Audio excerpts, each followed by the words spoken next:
Guyanese Labour Minister Joseph Hamilton said the resumption of the teachers' strike is illegal. During a recording on the state-owned TV station NCN, the minister said teachers are no different from other employees. It's deemed illegal, like it was deemed illegal um, some months ago, because the fundamental is, as far as the other party is concerned, there is still an engagement. And that is what people are missing. There was never a situation whereby engagement stopped. And importantly, let me preface everything I want to say on this matter by saying this.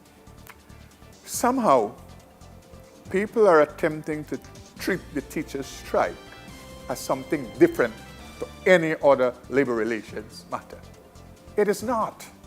The teachers are employees like all other employees. The teachers, they have an employer. That is the Ministry of Education. So whether you work at Gaisuko or BOSAI, or you work at any other company, the labor relations and the application of the Labor Act is the same. It cannot be treated differently. And some people, you listen to their arguments. That is what they are suggesting to the Minister of Labor and the Ministry of Labor, because it's the teachers. They must have some different jurisdiction for us to deal with the matter. It can't. The law don't operate that way. Because when we deal with the teachers, next year the nurses might come. The following year another set of workers. Then the private sector, somebody might challenge their employee. It's not Wild West. So somehow the people who represent the teachers, they think they must get all the things they ask for. As a government, you always have to pay attention to what precedent you are setting. You know, people who are not in government, they could yap and they could talk wild talk. But a government, you always have to pay attention to what precedent you set, because you will be judged by those precedents.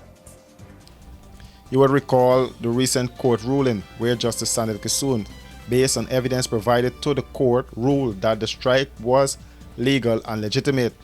Minister Hamilton is of the opinion that some of the judge's decisions were an attempt to take away the jurisdiction of the Ministry of Labor. In my view, some of the decisions the judge made and some of the things he did, it was an attempt to take away the jurisdiction of the Minister of Labor and the Ministry of Labor. The judge is in no position to take two persons and tell them, go and mediate.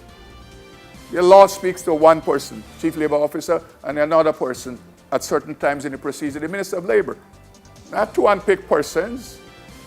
So just like how the judiciary guard their space in the separation of power doctrine, they must not infringe on the other space.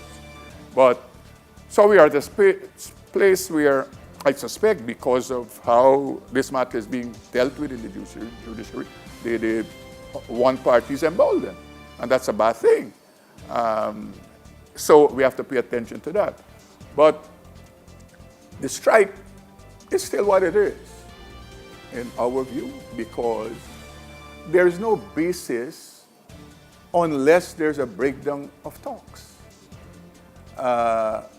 And there isn't any breakdown. During the ruling, the judge pointed out, based on the evidence before the court, that the union followed all the procedures and even wrote letters to the authorities to no avail. The judge pointed to the failure of the Chief Labor Officer to act in a manner consistent with the functions of his office, an important institution which contributed to the strike action, as there was no evidence or any intervention at any stage during the period prior and after the issuance of the strike action or during the prolonged strike to engage the parties, and this highlights a grave failure and omission for which the children of this nation were made to endure and suffer.